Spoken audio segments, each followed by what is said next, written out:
Do that. Thank you. We're hot. What's up, Reefer Revolutionaries? It's 420 in California. This is Reefer Revolution Live. But I think in terms of marijuana, and legalization, I think that should be a state issue, state by state. I think it's up to the states, yeah. I'm a states person. I think it should be up to the states, absolutely. You know, I know people that are very, very sick, and for whatever reason, the marijuana really helps them. Good people don't smoke marijuana. Well, revolutionaries, the good people of the Cannabis Caucus get another historic committee hearing on the Hill on how, not if, marijuana gets descheduled.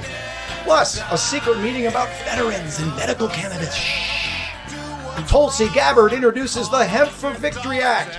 Mayor Pete wants racial justice and national decriminalization. And Senator Mike Gravel thinks an amendment to the Constitution rescheduling cannabis might be the way to go. The FDA speeds up FCBD regulations, thank God! And the U.S. starts growing the largest cannabis research crop in 5 years. Who's in? This could be This is the time to go all in on cannabis. Well, you should be. It's going to be a $200 billion industry. Just ask the people at Weed TV. And in Vermont. Growing mystery in Vermont. Who planted cannabis plants at the State House? 34 plants were found growing in the flower beds. Police say the plants are too young to determine whether they're marijuana or hemp, but they've been removed. The chief says they've made similar discoveries there in the past. Ooh, very scary. 34 cannabis plants found in Vermont State House flower beds. Ooh. What's up, Reefer Revolutionaries? It is indeed 420 in California. And this is the show where we spark up, talk about marijuana in the mainstream media, cannabis news, and the politics of pot.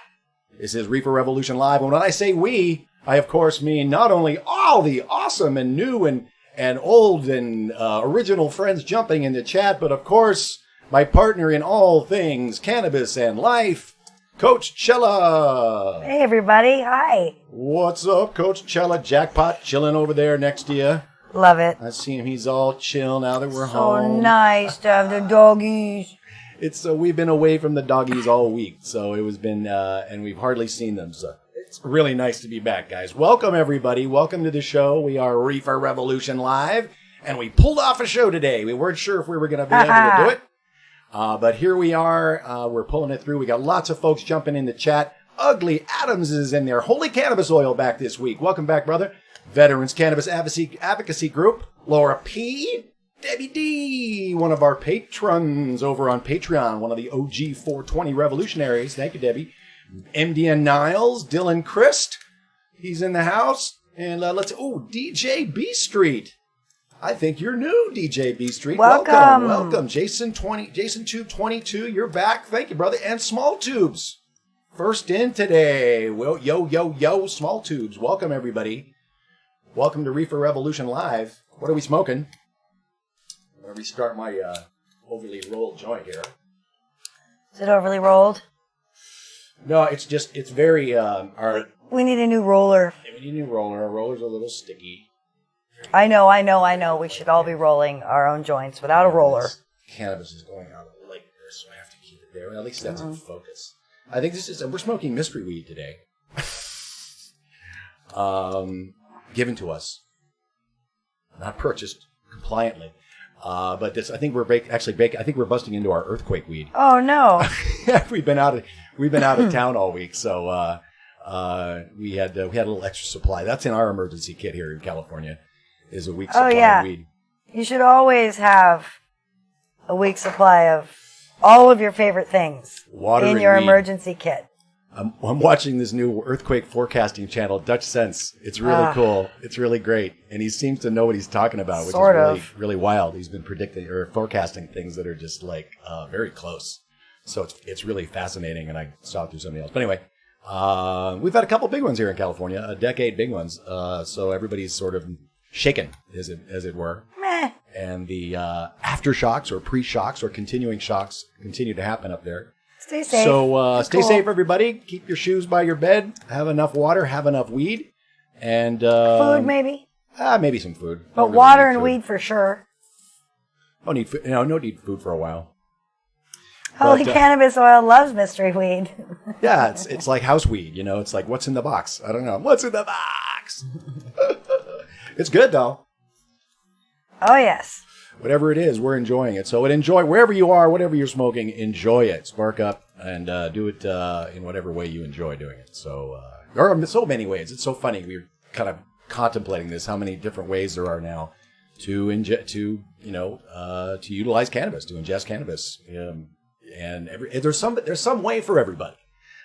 We are, of course, the Reefer Revolution. So we're reclaiming reefer and the term, and we like our J's indeed. We're not big. We do. We're not big. Accessory people. Yeah, I don't want a lot of stuff. I mean, we have our air riser EQ. We use it occasionally, but it's not really our favorite. It's not our favorite. So we like joints, and I do like oil, sublingual tincture style delivery method. Indeed. I really like it a lot. Vegan Metro, welcome, brother. Happy late 710 to you as well. We were enjoying. We were on the road for 710, but we enjoyed a concentrate infused joint on the road. Yeah, that's 7. I just learned what that. It's oil backwards. I did not know that. I know it's ridiculous that I do not know that. But I found that on this trip. So call me naive, because we're educating ourselves too, guys. It's literally this show, this station, this show, this channel, along with edcan.tv, the purely educational channel, the straight channel, is for our edification, so we can learn. Yep. To pass along the knowledge that we gain, that we've learned, especially about Alzheimer's and dementia. And that's one of the things that we were doing up north this week, is continuing to shoot our documentary. Super exciting. It's all coming together. The grid is filling in, as they say, and the universe is opening its doors to us creating this documentary on how to get the information about that cannabis helps dementia. And we've got some amazing interviews of real doctors and real professionals, exceptional professionals in the care gap training field. The Beyonce. Chela's Beyonce of care gap training. Okay, I just shared it on Instagram, so if you want to bring it up, you awesome. can. Yes, I was sort of giving you a lead in there to... I know. Did you see me furiously trying to put it together? My face is very focused if you look at it there. If you look at it there, you'll very, see it. very focused. And there it is. Well, that's a great picture. What an awesome Chela with Teepa Snow.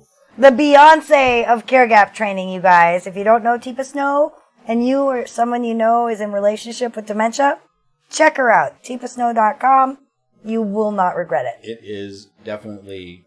there were some folks there that literally said that it was life-changing just watching Teepa's YouTube videos.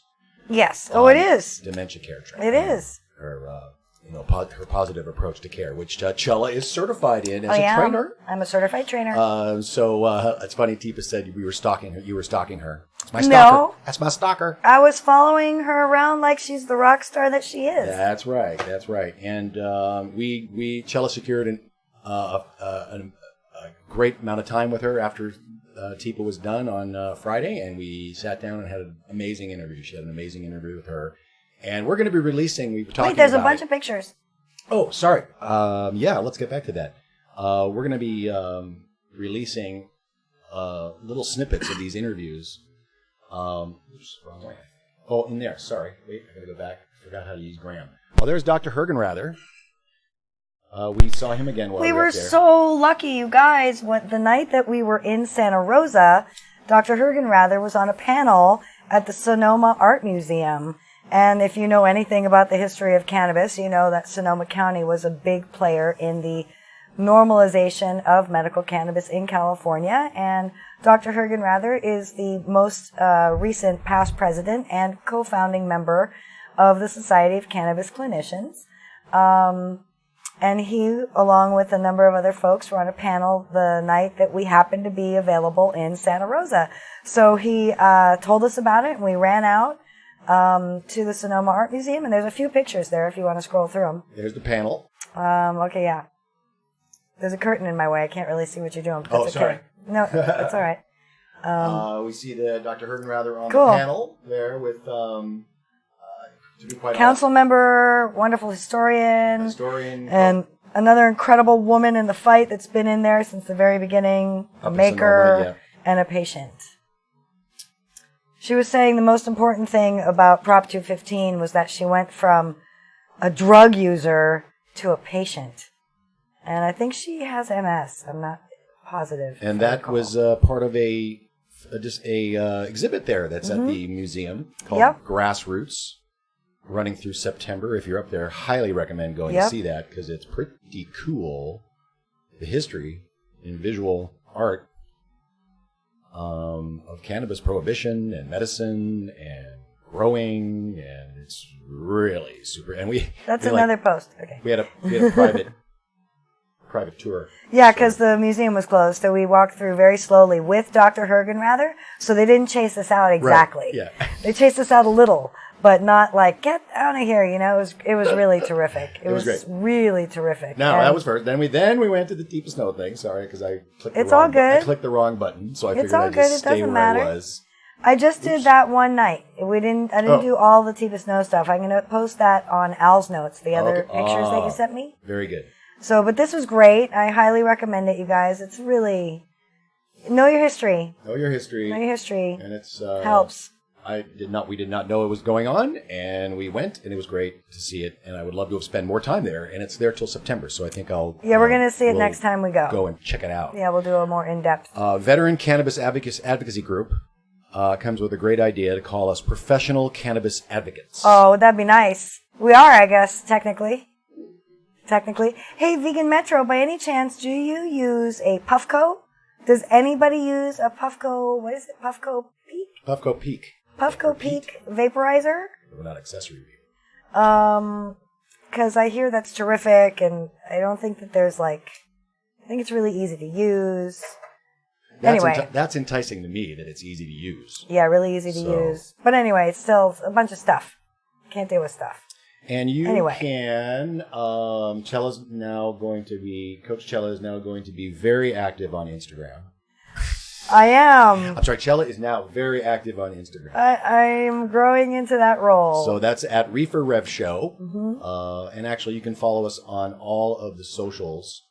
Either at Reefer Rev Show or at DC420LA, which on Twitter. I do most of my tweeting over on Twitter. I don't know where you tweet. But I think I've heard it's more productive to tweet on Twitter. So I use Twitter, and you can follow me at DC420LA over there, and on Instagram and Reefer Rev Show on all the socials, because we are, of course, multi-streaming. We are multi-streaming on YouTube, Facebook, DLive, Periscope, Twitch, and Weed TV, the Cannabis Media Network. So welcome everybody from wherever you're watching. Join us, jump in the chat. Chela's in the chat while we start to go through the news. And that's where you can actually, if you follow me on Twitter at DC420LA, you will see all the news stories we're finding throughout the week. And, as we collect them for a Cannabis Chronicle, which is over at DC420LA.com. And, we send out one newsletter a week. It goes out, late Saturday night or early Sunday morning, depending on when I push the button. But we aggregate a handful of amazing stories that we find throughout the week from a number of awesome sources, not the least of which is Marijuana Moment. Mm-hmm. Much of our news comes from them. Project CBD has a great article this week. So go on over to DC420LA.com and you can read along with us as we talk about the news in another window, preferably, because then you can't do both. So, but those are the stories we're going to talk about this week, and you'll get just one newsletter a week, and read along, and then you can peruse it. Just peruse it the whole week. So, the news this week: more historic committee meetings. It's happening like gangbusters. The Cannabis Caucus, the biggest Cannabis Caucus in history of DC, is holding hearings like gangbusters, both public and secret. I really don't understand why they held a veterans a roundtable discussion on veterans and medical marijuana. I don't know why it necessarily had to be behind closed doors, but the main upshot of the article about that is that it looks like it'll probably be a good thing that's going to come out of that. despite the fact that it was closed door. It was more probably along the lines of how to get more research done and get veterans access. So hopefully that good will come out of that secret meeting, as the hearings, full hearings or committees will be scheduled for moving laws onto the main floor for vote. So there's probably some Republicans in there or prohibitionists that had some concerns about maybe supporting. I don't know. Maybe that's why. But they held them in secret. But the big one, of course, this week was essentially the hearing talking about descheduling, not if they should deschedule. Of course, this is a democratically held House, and the Cannabis Caucus is the largest ever, and they've been doing these hearings and passing amendments, just historic amendments that would change the laws radically. The banking amendment's going to come up. They're talking about that. That's going to get a hearing in Senate. But this one was in the House, and it was basically people testifying on what would be the best way to deschedule cannabis on a federal level. D with a D? Yeah. I mean, or at least, changing the scheduling of, but, not if it's going to happen, but how it's going to happen. Well, it has to happen in order to do the research that they're all screaming about. And true story. And we, of course, we have one story in the afterburn where we hotbox the mainstream media's coverage of all this news. And there's one story this week that talks about one of the people that testified in front of this hearing. So you can watch the entire hearing. It's 2.5 hours. So I don't really have any clips because we've been out of town. So, but you can watch the entire hearing over on this article on Marijuana Moment. Kyle Yeager writing, "Lawmakers and witnesses clash on strategy during congressional hearing on ending federal marijuana prohibition." So there's a link to the full judiciary in there, and I'll drop a link to all these in the description once we're done with the show. You can find it there. So that is pretty cool up there on the hill.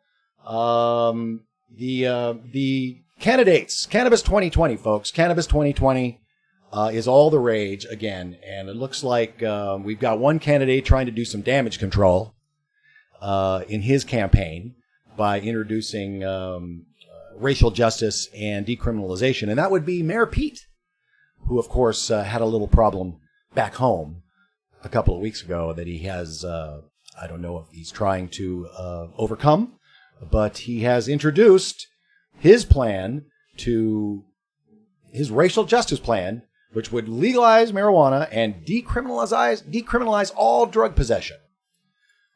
Similar stance to a couple other folks in this race. They're so numerous, I probably couldn't name which ones feel like that. But that sounds like a pretty standard answer for the status quo legalizers, which, of course, everybody, it's like Jay Inslee. Jay Inslee was all about cannabis at Netroots last week.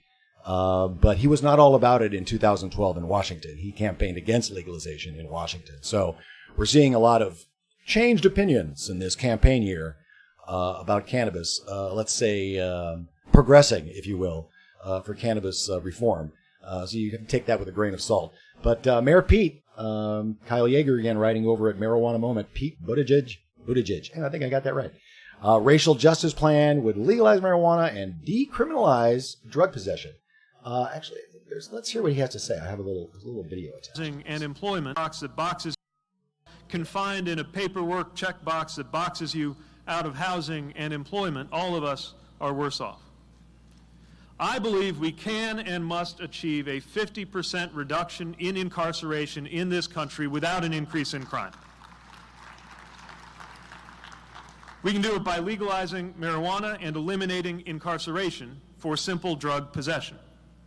We can do it by abolishing private federal prisons and putting an end to petty fines and fees that criminalize poverty. You should not be locked up simply for being poor, and no one should become rich. So in a nutshell, there's Mayor Pete doing some damage control and talking about his legalization of marijuana that will happen if he's elected.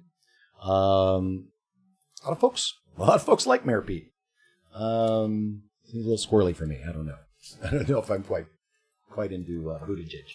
But at least he's talking about cannabis. They're all talking about cannabis. Everybody's talking about cannabis. Hey, we've got our Mike Gravel rolling papers. We busted those out on 420. Mike Gravel 2020. Him and Tulsi Gabbard, really, the two peace candidates, if you want to be honest. Bernie's up there too, I guess, but not really. But these are the Pentagon papers. Those are pretty cool. Cut military spending and end the war on drugs. Gravel 2020. So, but he's in the news this week. Of course, folks, he did make. Looks like he made the debate for July, which is pretty exciting because he's an interesting fella. Of course, if you don't know who Mike Gravel is, Google him. But he did read the Pentagon papers into the congressional record when he was a senator back in the day, as they say. Mike Gravel and his online teens, interesting spin reason, want weed in the Constitution. This is in Reason magazine, as I said that, written by Billy Binion over there. It's an unconventional approach befitting an unconventional presidential candidate. And basically, he has no qualms about saying this isn't going to happen. But he just suggests that a constitutional amendment might be a way to go if Congress can't get their act together and it's going to take forever to change things, or executive order, or however, the DEA. A constitutional amendment could be a way to go. He admits it's not going anywhere with Mitch McConnell. Maybe not even his challenger, based on what I read about her. But who knows? I don't know what her marijuana policy is or cannabis thoughts are. But if it's Bernie's Congress, maybe we could do an amendment. But a lot of other things are going to happen if it's Bernie's Congress. So thank you, Mike Gravel, for coming up with this. And he also suggests a possible constitutional convention, which is really a bad idea.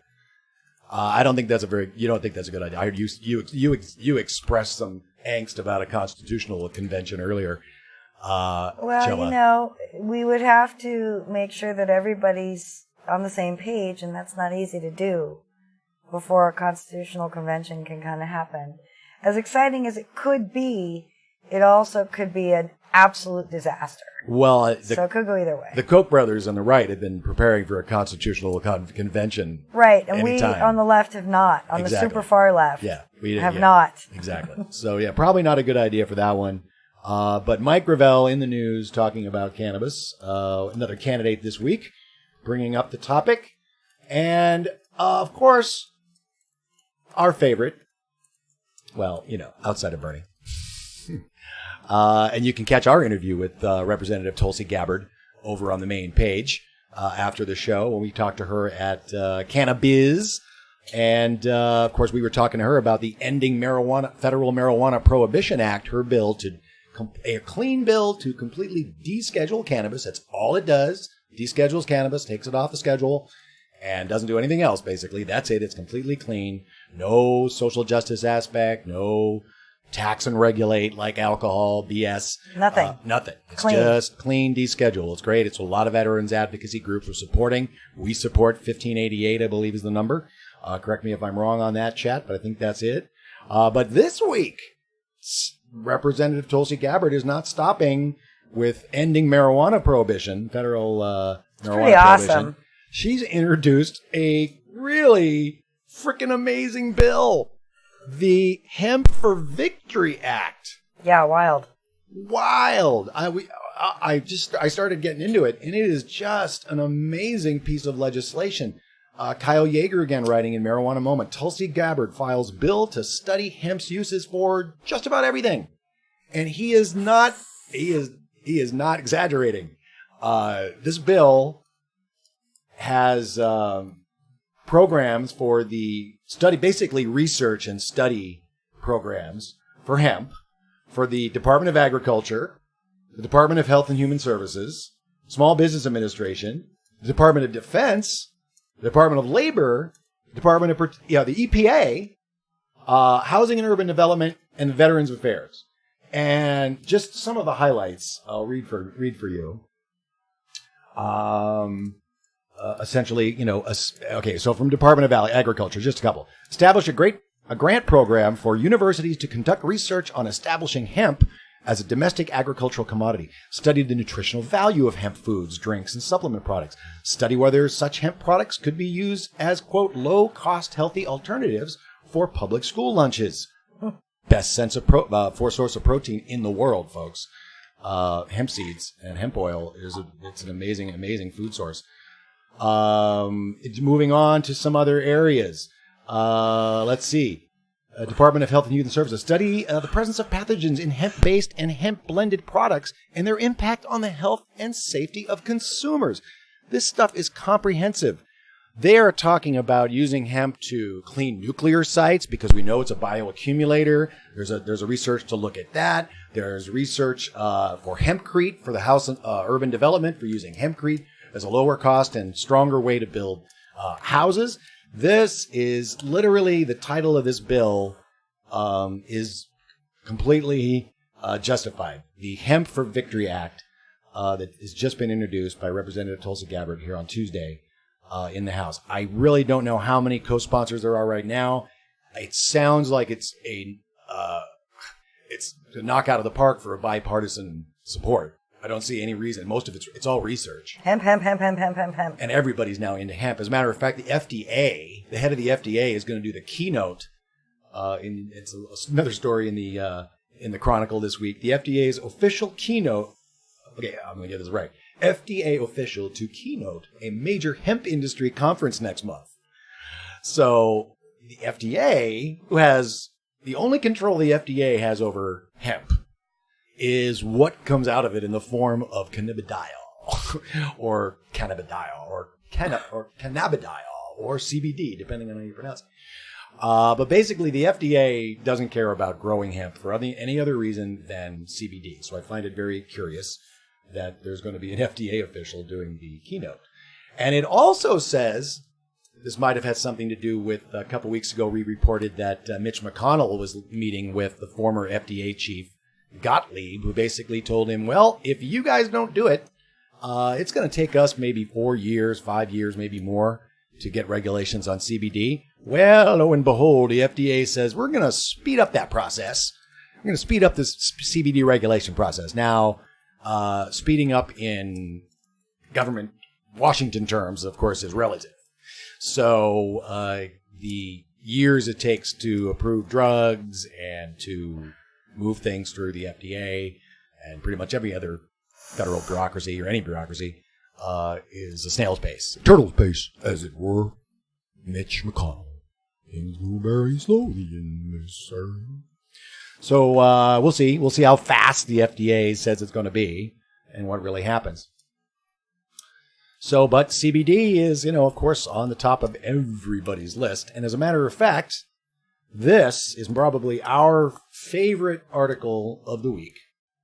And we're going to get into this a little more. We're going to get into some depth and detail about this article. And, of course, all these articles you can find over at dc420la.com after the show, or swing on over there, or you can pull up this one we're going to talk about. We're going to talk about this article that just came out July 11th by Adrian Devitt Lee over at projectcbd.org. And projectcbd.org, Chela, why don't you talk a little bit about projectcbd.org? Okay. Not only just its news gathering ability and news writing ability and educational, but just in general, what is Project CBD? Project CBD was started by Martin Lee and another person whose name I don't know. But it was co-founded by Martin Lee, and they write about all the science, and they aggregate all the science about CBD and full flower. They educate about all the benefits of CBD, all the differences between all the different types of CBD, what they are, in really layman's terms. They're not doctors, they're journalists. And they take science and make it into language that we all can understand and digest. It's an excellent website. It has a search feature where you can type in what you're looking for. Let's say, Alzheimer's disease. And then it'll return a whole list of studies that are about cannabis and Alzheimer's disease. And right now on their page, if you go to it, Dave-O. Oh, yes, sorry. If you go to their page, you can see all down the right side is like a whole tutorial about all kinds of different aspects about CBD. It really is probably the best debunker of propaganda. Yeah. And education source for basically anything cannabis, not just CBD. Right. I mean, they have. I think calling it Project CBD helps them, with the Google spiders and stuff. Apparently, it did not help the Christian book dealer or Christian book distribution. I forget. I didn't put the story in the Chronicle. I think if you go to the main page, not just the article, you'll see the listings of all the different CBD things that I was thinking of. Okay. Let me bring up the main page. Oh, the beginner's. Yeah. Well, there's a beginner's guide. Yeah, all down that side there, you see. Oh, I see. Go down, yes. Scroll down just a little. Essential what reading. Is CBD? CBD user's guide, conditions, CBD myths and misconceptions, CBD and cannabis dosage guide. And it's a very professional looking site. It's a great place to send people who are curious about cannabis. I've tried to get our family to check it out. It's a really friendly site, I think. So that's my 2 cents about Project CBD. Excellent. I'm going to bring up this article, but before I do, Jilly Love, that's exactly what we're going to talk about is how they use CBD in these trials. They overdose in those trials. Yes, they certainly do, and it's pretty remarkable by how much. We're going to talk about that. Just real quickly, Summer BC, welcome. I'm a Trump lifelong Republican voter that is 100% for legal cannabis for multiple reasons. I want cannabis without liberal Democrat bullcrap baggage that comes with it. Agreed. Wow, this is the thing. Cannabis, literally, welcome Summer BC. Cannabis brings everybody together on both sides of the political aisle. And right. And probably some of the most virulent anti-cannabis people are Democrats. Yes, and Jilly Love follows that up with Demcrap, corporate, both party crap. Yeah. I think we can agree that both parties have been really infiltrated by big corporations and been bought off by the same corporate interests. And I say that that's not in the people's favor at all. Big Pharma has their hands and pocketbooks going out to everybody equally on both sides of that fence. And we're neither here in just if for those wondering. And of course, obviously, we have been, if you watch the channel for any amount of time, we are Bernie Sanders supporters. Be that as it may, cannabis is our issue that we talk about mostly on this show. That unites us all. And unites us all, of course, because this is real medicine, guys. And this nonsense that they're propagating, and of course, what is being discussed in this article is CBD toxic to the liver? I just want to, before you go to that, I just want to mention what Vegan Metro said. The liberal Democrat BS is the same as the BS the neocons are for. It's not Dem versus GOP. It is now and has been the GOP/DNC versus the workers and people. So we workers and people absolutely are on the same page. And yeah, the GOP and the DNC are in it with the corporations, and they're not for us. So we are going to fight to get cannabis off the Schedule 1, however that works. So Summer BC, make sure that you call Trump and, extol the virtues and why you think that cannabis should be off the Schedule 1. It's really important that he hears from his base. He will not hear it from me and Dave the same way that he'll hear it from you. So it would be really, really great. And I'm not a liberal Democrat. I'm way beyond left of that. So, but he's still... We're so left, we're almost right. Right, but he won't hear it from us because I don't vote for him. I don't know who I'm voting for. Probably Bernie, maybe Tulsi, maybe Gravel. We'll see what happens in the primary. But definitely let all your elected officials know what's up. So, Dave, you were saying Project CBD has that great article? Well, yeah. So this article came out this week from Project CBD, and it is referencing and destroying the article that came out in June of this year, and we basically skimmed by it when it initially came out because it's almost guaranteed that whenever it's like the psychosis study has been completely debunked, and when a study comes out and somebody writes about it in this way, it's not long before somebody like Project CBD will tear it apart. And boy, do they tear this study apart. It is garbage. This is the most garbage science I've ever read.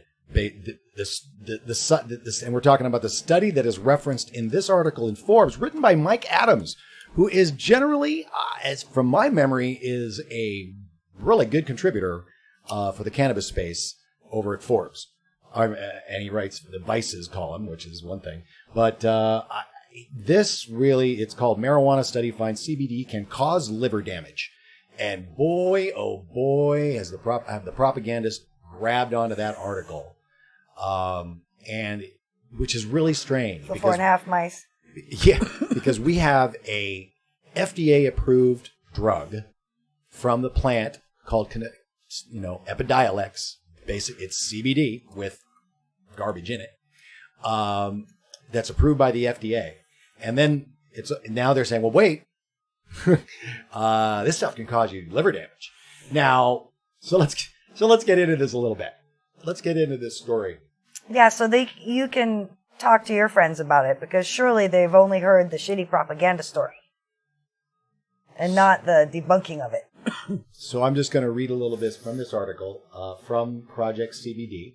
No relationship to Ugly Adams, would like to be clear. Oh, to be clear. No, thank you. Thank you, Ugly Adams. I thought, well, maybe, okay. Thank you very much. Yes, thank you for clarifying that. So a recent article by Mike Adams in Forbes Online rang alarm bells by asserting that CBD, quote, could be damaging our livers in the same way as alcohol and other drugs. This sensational claim was based on a dubious study of CBD and liver toxicity conducted by researchers, Ewing et al., at the University of Arkansas in Little Rock. Except the damage discussed in the study was unrelated to alcohol toxicity and, quote, our livers, unquote, actually refers to mouse livers. The subtitle of this article, by the way, is CBD toxic to the liver is, and did cannabidiol really kill 4.5 mice? What does that mean exactly? Well, let's take a look and see what it does mean.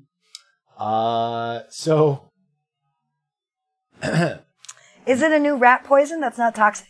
Listen, this that actually might be awesome. I think they might be able to patent this as it's a as very a rat poison. This is a great way to use all that crappy CBD isolate that they're going to make from yeast. Right.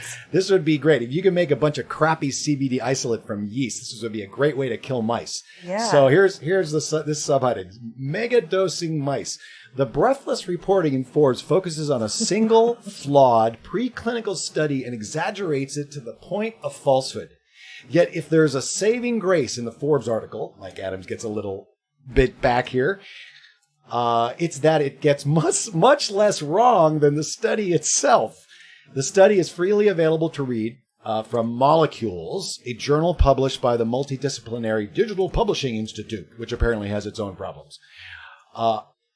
That's my addition, sorry. A close examination of the Molecule study reveals a Pandora's box of strange statements, problematic publishing, and unreasonable experimental design. On the first page of the abstract, the abstract makes a claim that is fundamentally impossible, starting that with chronic administration of CBD, quote, 75% of the mice gavaged with 615 milligrams per kilogram. Let me say that again. 615 milligrams per kilo. 75% of the mice gavaged, that's an interesting word, with 615 milligrams per kilo, developed a moribund condition. But there were only 6 animals that received this dose. One doesn't need an advanced degree in science or math to recognize that something is amiss. 75% of 6 equals 4.5. So according to the Little Rock researchers, 4.5 mice died because of the dangerous drug known as CBD, while somehow 1.5 mice survived. Reading on, it only gets worse. The experiment setup is succinct.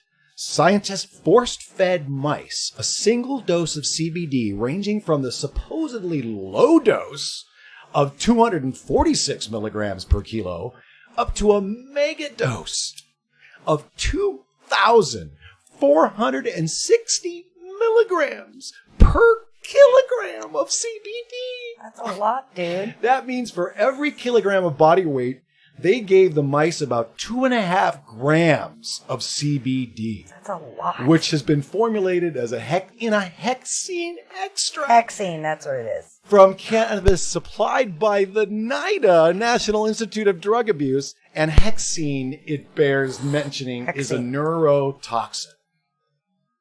So they get their crappy Mississippi weed. They pull the CBD out of it with hexene. And then they force a high dose of 2.5 grams per kilo into a mouse. Yeah. Insane. Okay, so the maximum, still from the article here, continuing. This just blows my mind. The maximum dosage recommended for the CBD isolate Epidiolex, which is the FDA-approved drug, is 20 milligrams per kilo, which is over 100 times less than what the Little Rock researchers force-fed their experimental mice. They also tried smaller doses, ranging between 61 to 615 milligrams of CBD, which was given daily for 10 consecutive days. Despite these ridiculous dosages, Ewing et al.'s claimed their study accurately represents human experience, insisting that the equivalent dose of 12.3 times lower, because allometric scaling, which will be discussed momentarily, this is at best an unverified assumption. More likely, it's just plain wrong. And boy, does this get worse. This this review, a peer-reviewed study, it continues to get worse. And it actually gets into some of they tried to do harm to these animals, which is the sort of modus operandi of the federal government and how they try to prove cannabis is bad. That's correct. They reference this rhesus monkey study, which also used rats, by the way. And I'm gonna find this part of it because this part is really, really fascinating.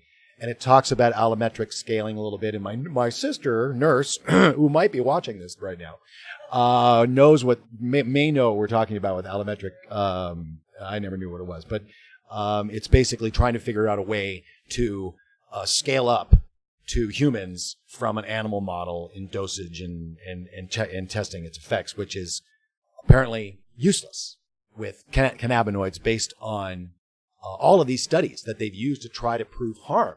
And what they're talking about, and what Laura that mentioned in the chat. New data, same old story. This is still from the article over at Project CBD, jumping down. Quote, regardless of your feelings on this particular study, it is hard to argue with dead mice, unquote. The Forbes article blithely asserts. Nonsense. Not enough attention is paid to the last word. Mice. Even if we suspend our disbelief and look past every problem described thus far, a dead mouse, or half a mouse, isn't proof of what happens to a human. Now, the search for a lethal dose of cannabinoids is nothing new. One of the earliest efforts to kill an animal with a gigantic dose of THC was described in a 1972 paper by scientists at the Mason Research Institute in Worcester, Massachusetts. In their quest to prove the dangers of THC, they attempt to kill almost 400 rats, a couple of dozen beagle dogs, and some rhesus monkeys. The rat dosage ranged from 225 to 3,600 milligrams per kilogram of orally administered THC, a higher amount than the CBD dosage used in the Little Rock experiment. It turned out that rats could be killed by THC, though it took roughly 1,000 milligrams per kilogram interpreting this with allometric scaling, we would expect that monkeys would have had a lethally toxic response to 500 milligrams per kilo of THC. This translates to about 10 grams of pure THC for a human. That, by the way, is a large amount of THC. Pure THC. 10 grams of pure THC. That's a lot of THC oil. But it's wrong. The researchers weren't able to overdose the monkeys. This is the part I didn't really know. I knew about the smoking part, the gas masks. The researchers weren't able to overdose the monkeys, not with an allometric scaled dose, nor when they tried a much higher dose of 9,000 milligrams, or just under 1% of the monkey's body weight. In a typical 65-kilo human, 1% of the body weight would amount to 585 grams of THC. That's over a pound of pure THC. And that concentration wasn't enough for a lethal outcome. The dose used in monkeys is one most likely to translate to humans. And it underscores, if anything, the importance of not extrapolating from one species to another. And the article gets into what allometric scaling is, and it shows about species and how they do it. But that test basically shows that if you look at it versus a primate, which is, that's us, primates with nuclear weapons, and a rat, you're obviously getting different results. I didn't realize they actually were able to kill rats with THC in that study. 1,000 milligrams per kilogram of weight. So, but they couldn't kill a monkey. They couldn't kill a monkey. And they were able to kill brain cells with their smoking version of their thing, but that's because they replaced oxygen with cannabis smoke. So that was really why they killed, right? Holy cannabis oil was blown away by this, right? It's just an insane amount of 9,000 milligrams per kilogram of THC into those monkeys. Boy, they must have been having a paranoid time. Because they didn't kill them, but they probably wanted to die. That much THC would be a very uncomfortable dose in a human being. I'd have to say. I mean, 6-gram dabs on YouTube aside, to consume, and then they went on. They actually went on to. I think he talks about another study with. Oh, that's what it was. And they did another study. They put out another study the next week. These same yahoos put out another study comparing the liver damage that CBD does to Tylenol. And that study is equally as ridiculous as this one. Their way they did it, the amounts they're using, the way they gave CBD orally, and then they gave Tylenol intravenously. And they killed him. They killed the rat. They killed him. Using CBD orally and injecting them with a huge amount of Tylenol. They killed it.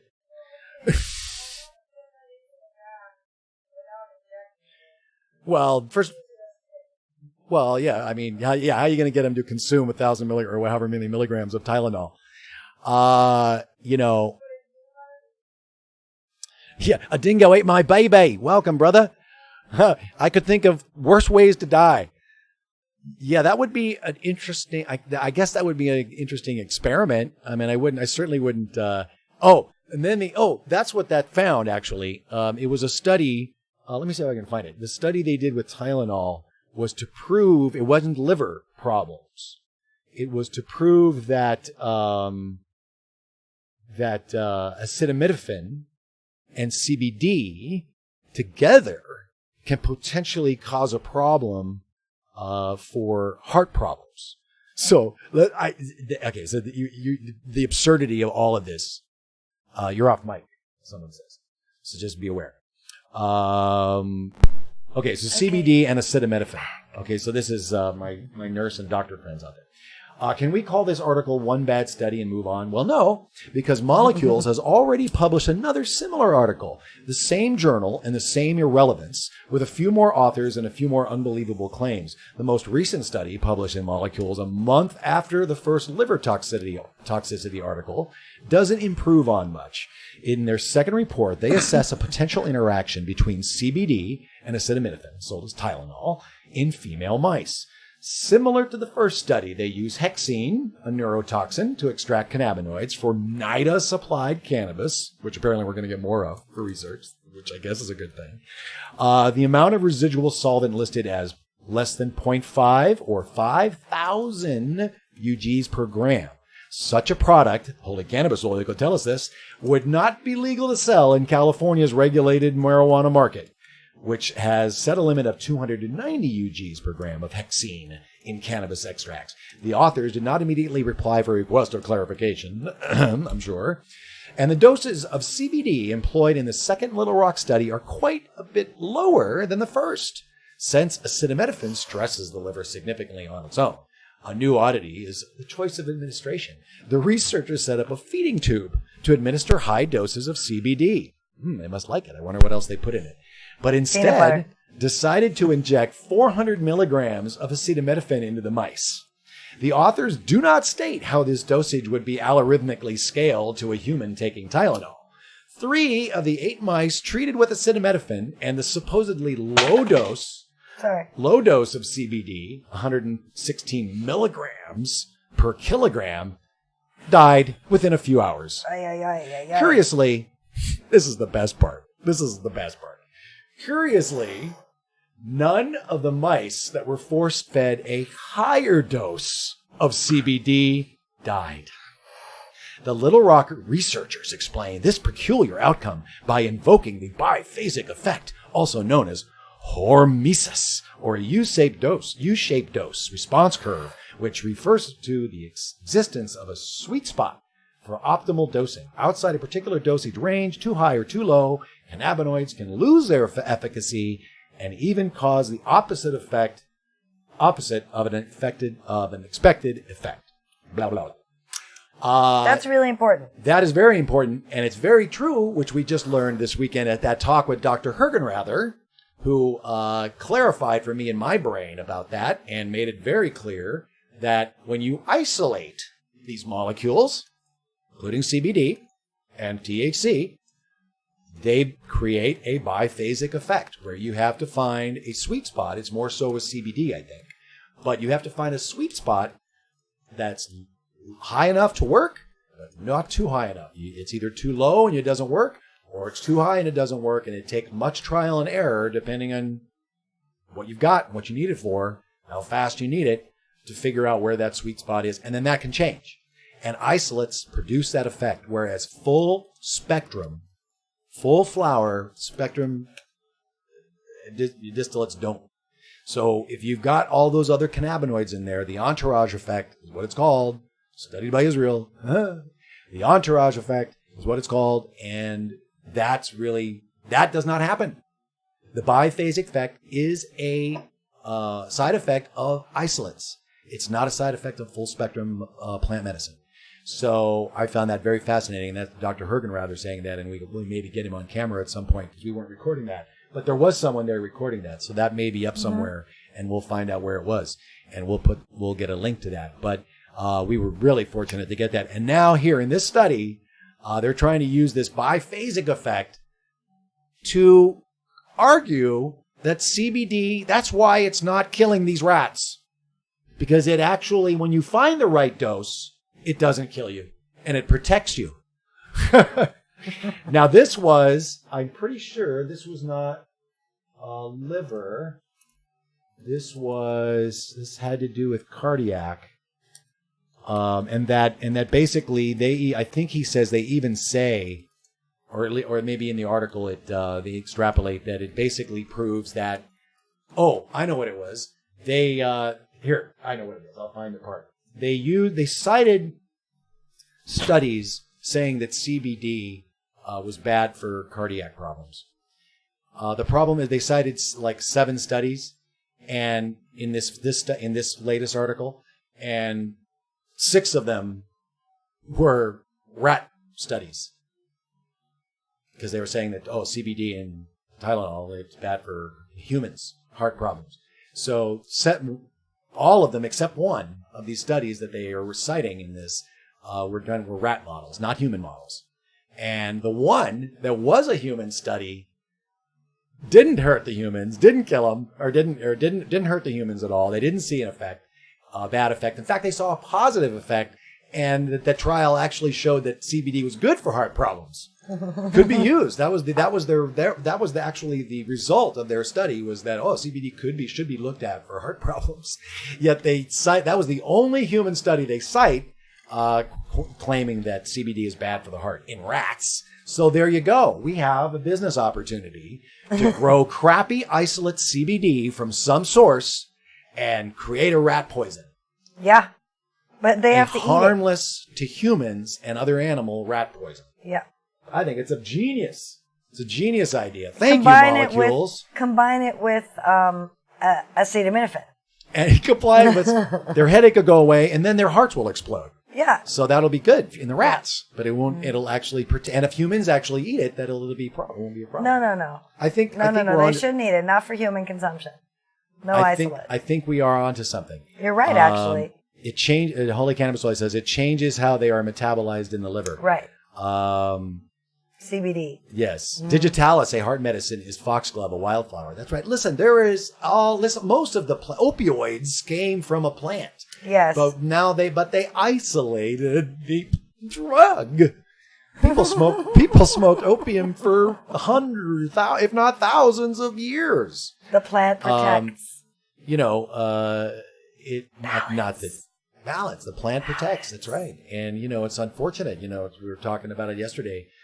Folks on like trying to get a liver on a transplant list. They're busted with THC in their system. They're done. They're off. Meanwhile, THC actually protects the liver and helps stimulate benefits to the liver. Sumer BC says, give a rat 100 cups of coffee a day and it'll kill him. And it'll kill him. Maybe we should add caffeine to our rat poison. And then caffeine, acetaminophen, and CBD made from yeast. They'll run around like crazy, have a heart attack, and then it'll be great. Yeah. I think it's true. Cannabis sativa, when humans F with natural forms of things, it always goes badly. It's true. That's it. And but that's like oil 710. That's what that means, right? Oil. That's where the money is. Hexane, yeah. That's where the money is, and that's where the medicine is. We're not saying that the break, because now this new technology, newish technology is able to, newish here, pull apart the oils and distill them down naturally in many instances and unnaturally and banned now in California. I think they just banned butane in California. Pretty sure. I just read that. It's not in the article. It's not in the Chronicle, but I think I read that this week.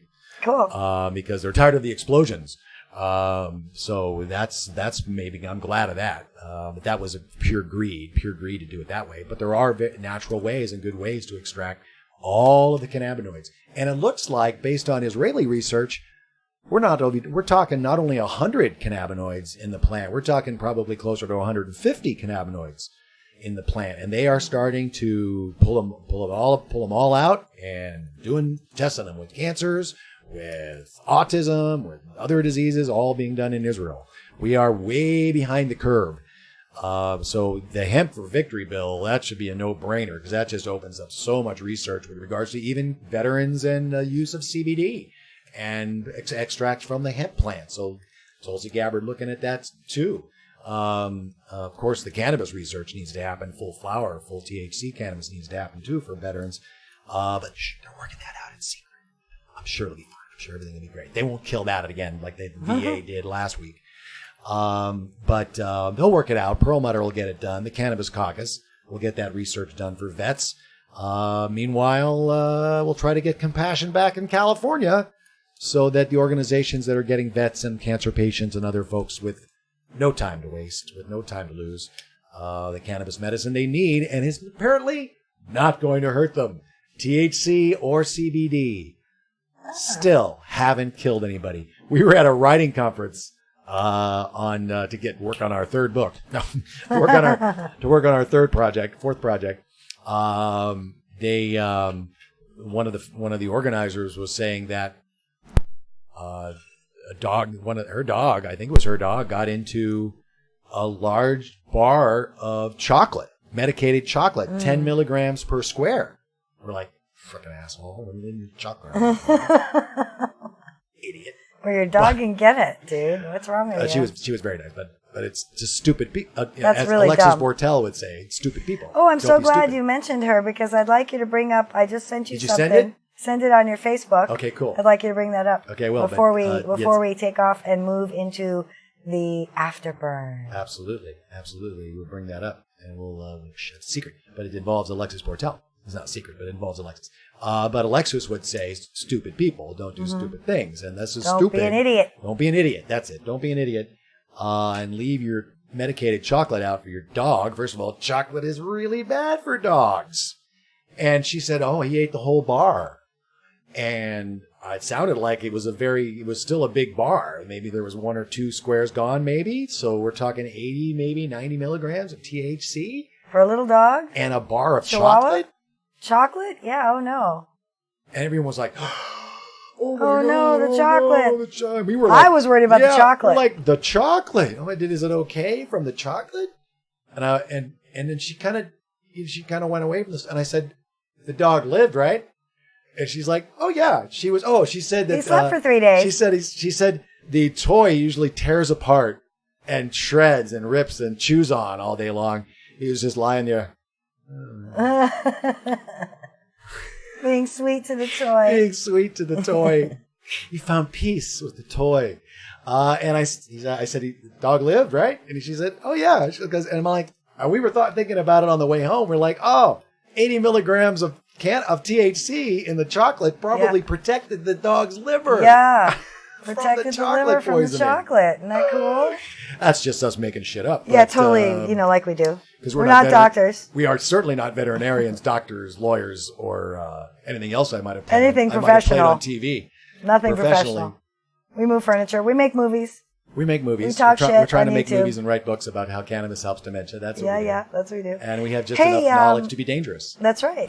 But not with weed. Why don't you go to your Facebook and look in your messages and I see bring him, that up? and I'm going to bring it up right now. Okay, cool. And why don't you tell us what this is? What? Oh, who's that on the cover? Look at that. That's the cover of Revolutionary cover girl, Alexis Bortell. Grassroots America magazine. Yeah, it's their relaunch, and she is on the cover for their relaunch. And I read it comes out Monday, and I'm going to look for it in real life person and get one to have in my hands. Oh yeah, we got to have it on the set. Yeah. Have it on the set. Maybe Alexis can send us one with a signature. No, we should buy one somewhere. We'll buy one and we got to go. You We're know? gonna see. Eventually, we are going to come and visit. Eventually, we'll get there. We will. I swear we are. We are going to get there. But that's really cool. The first cover activist, a hero. Yep. Alexis Bortell, a hero for freedom. Mm-hmm. Exclusive interview. Alexis does very few media appearances or interviews. We feel very honored and fortunate that we're one of the news channels and cannabis news outlets that comes on live and does interviews with. We have a full hour-long interview with Alexis on the channel. Please watch it. It is a joy and a stimulating conversation with this young activist. Hope for the future, really. It really is. Her generation is unfortunately going to be the ones that have to come of age and into power and do the law changing. We're going to soften the ground as much as possible right now. Like Dennis Perone did, our take is about how cannabis helps Alzheimer's disease and people living with dementia. There's absolutely no other medicine that helps people living with dementia. So it's sort of a no-brainer since, like Julie Love says, no one has died yet. That's right. From the plant. So we use the plant with people living with dementia. They have a much better life. So, and it needs to be studied more. So we all agree no matter what our political affiliations are, we all agree cannabis needs to come off the Schedule 1. It needs to be descheduled, but at least off the Schedule 1 so it can be studied. Well, that is, of course, behind Alexis's being co-plaintiffs in the federal cannabis lawsuit to deschedule cannabis because it is a medicine and it obviously does not fit on Schedule 1 and nor anywhere on the schedule, quite frankly. Yeah. So we follow that lawsuit as well as all the other things that Alexis does on the farm, an entrepreneur, providing food for homeless in Colorado, hemp soap, and it's just amazing that this young lady, and certainly deserves to be on this Florida magazine. Florida's grassroots magazine has grown into a Grassroots America magazine cover and exclusive interview with Alexis Bortell. Good job, guys, getting that interview.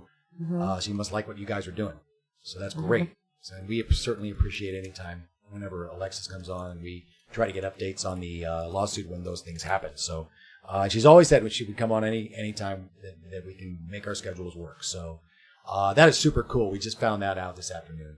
So that's and we awesome, found Chela. that out from the Cannabis Cultural Association. You should go to their page. Right. Jose Balan, also a co-defendant in that. As we start to wrap up our first hour, guys, we're going to start looking at some, of course, in the afterburn, we will be looking at some local news around the country as we hotbox mainstream media and their coverage of marijuana.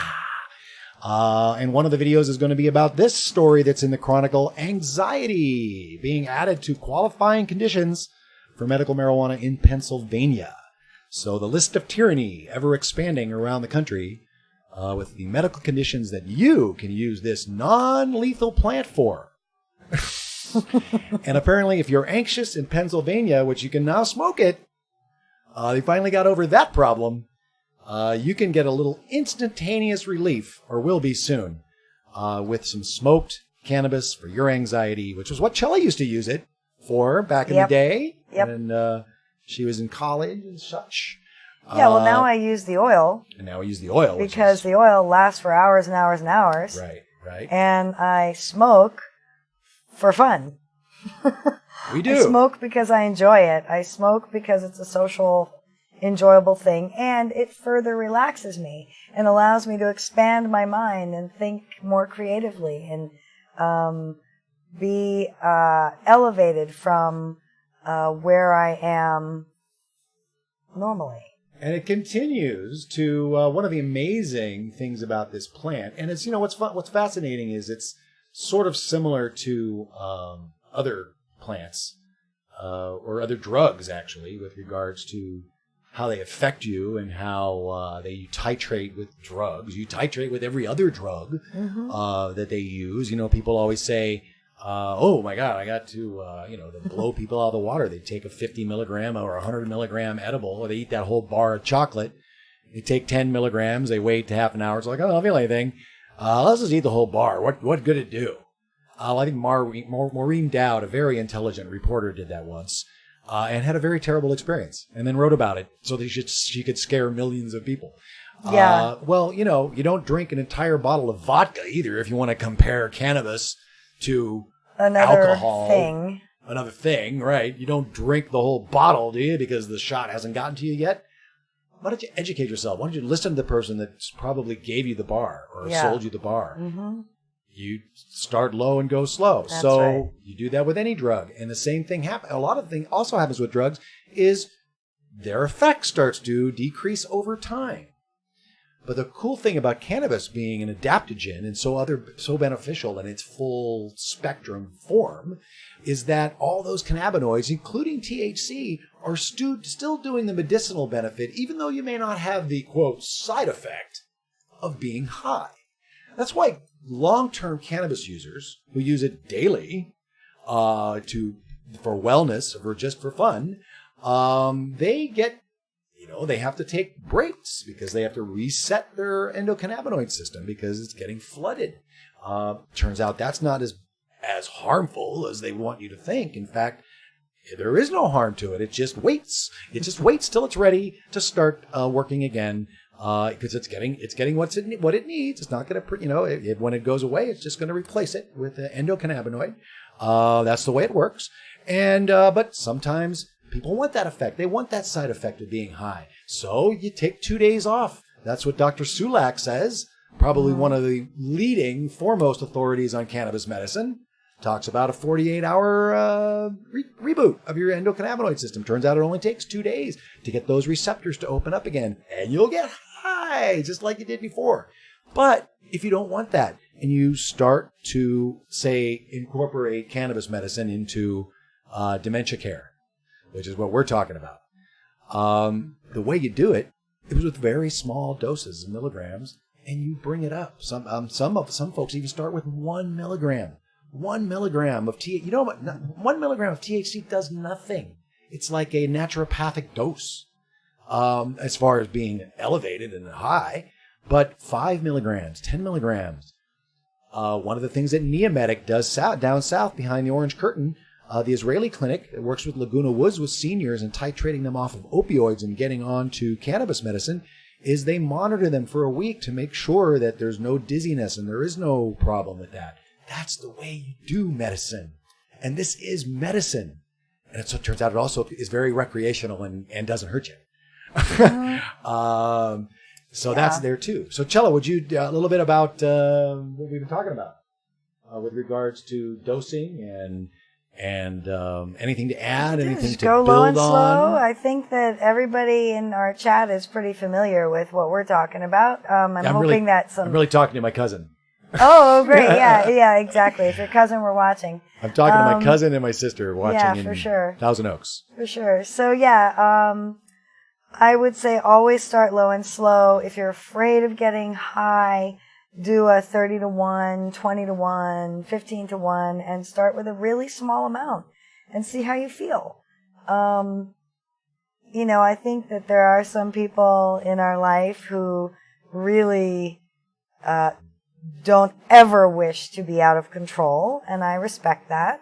Some people who don't drink alcohol anymore,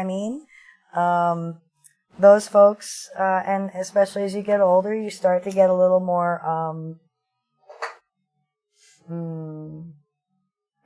rigid or stubborn in your thinking, and it could be terrifying to feel high.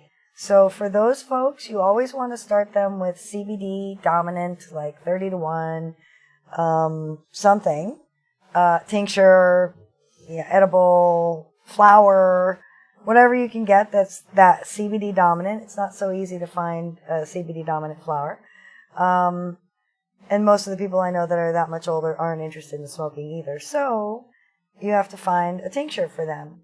And never, ever dose anybody without them knowing what's going on. That's it. That's my 2 cents. Very good. Very good.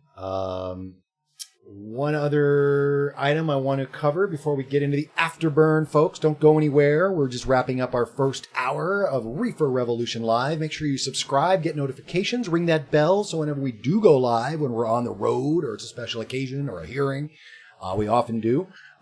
Make sure you ring that bell. Whatever platform you're on, give us a thumbs up, give us a fruit over there on D-Live. Hey, D-Live, I didn't say hi today. Do whatever you do on whatever platform you're at to spread the word and help us get the message out about what's really going on with cannabis legalization and politics and the benefits and the harms of cannabis, debunking the propaganda that goes around. We do that every week. That's what we do every Sunday at 4:20 here on Reefer Revolution Live.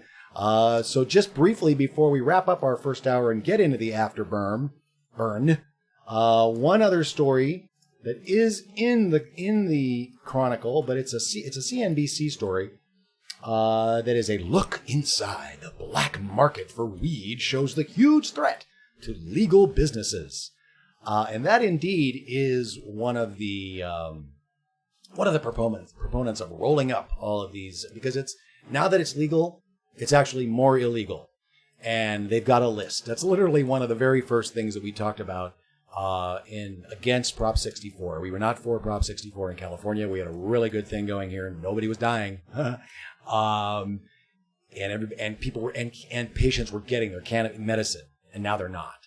They can't afford it, and they can't get it delivered, and it's more illegal now that it's legal. And the raids are starting today.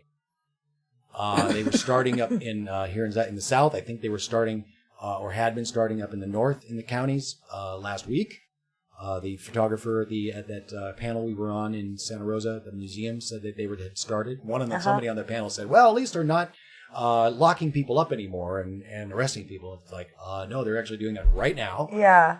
They're taking their list of who is licensed or who is trying to get a license, and the ones that aren't, they're looking at a map and they're saying, that one's not, and that one's not. And they're going and they're busting and they're tearing down all this medicine that is not hurting anybody and has been great benefit for so many people for so many years here in California.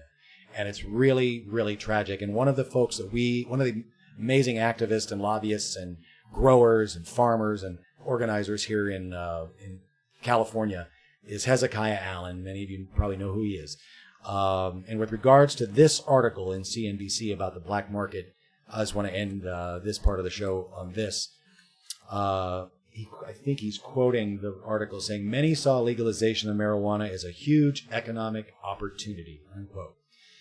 He says, to me, legalization has always been about restoring justice. Prohibition is an unjust law. The war on drugs is a tragedy.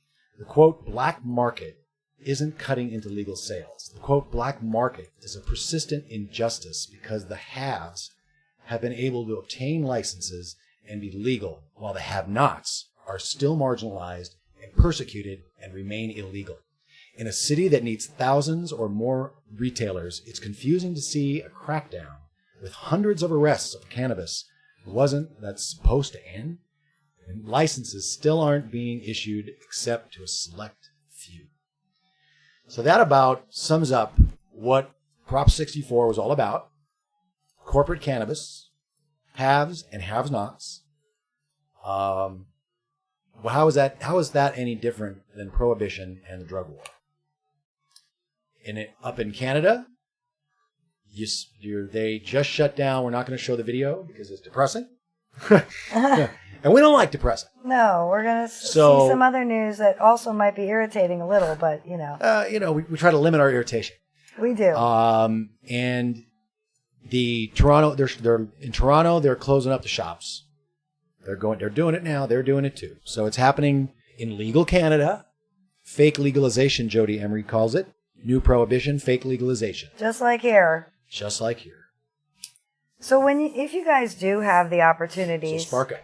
If you do have the opportunity to go to council meetings or push the needle or do education or talk to your neighbor, if you have any opportunity to soften the ground, start with CBD.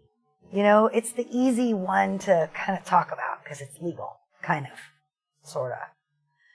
That's a good way to go. But everybody here watching, everybody, all 20 of you who thumbed up, at least the 20 of you should, don't forget, Americans for Safe Access. We have till July 16th. If you have not done it already, or if you want to do another one, make sure that you send in your testimony with scientific backup.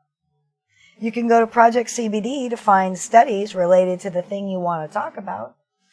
So follow the link at the Americans for Safe Access. I'll put it in the description. So, okay, good. The article, so that you can get to it. But yeah, they extended it 2 weeks. Yeah. Essentially. So they must be getting a lot. Yes.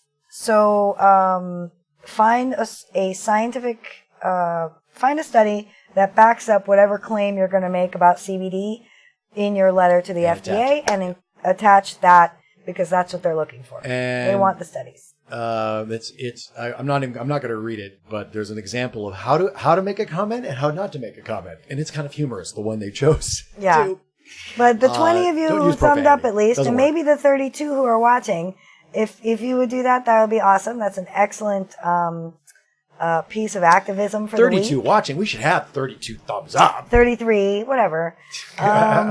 We do this because we like it. We do. That's right, folks. If you want to become an OG 420 Patreon like Holy Cannabis Oil and Debbie and Ellen Blasey and Laura P. Laura P, I think, as if I recall. And Gypsy Lady Lee. And Gypsy Lady Lee. You can follow the Patreon link. I'll drop it in the chat during the afterburn. And that's, folks, that's what we're going to be getting into. We are going to wrap up our first hour and shut her down here on the YouTube so I can get a new video going and not get hit with copyrights. Because, you know, we claim fair use because we're educating you folks. And we put it in the MST 420 theater. Hotboxing marijuana in the mainstream media. Mystery science theater style.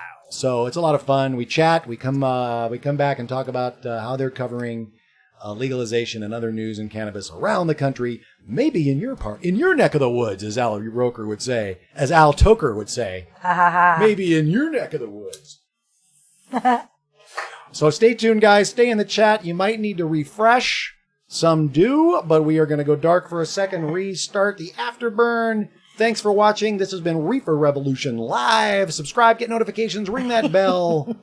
We'll see you in about 1 minute. You guys are so cute. All right, we'll see you soon. Refresh. Step outside. Do what you do. Spark it up, guys. We'll see you Reload. soon. Smoke break. Smoking lamp is like you need a break. Like you need a break. Bye. Free the plant, free the people. Pot for peace.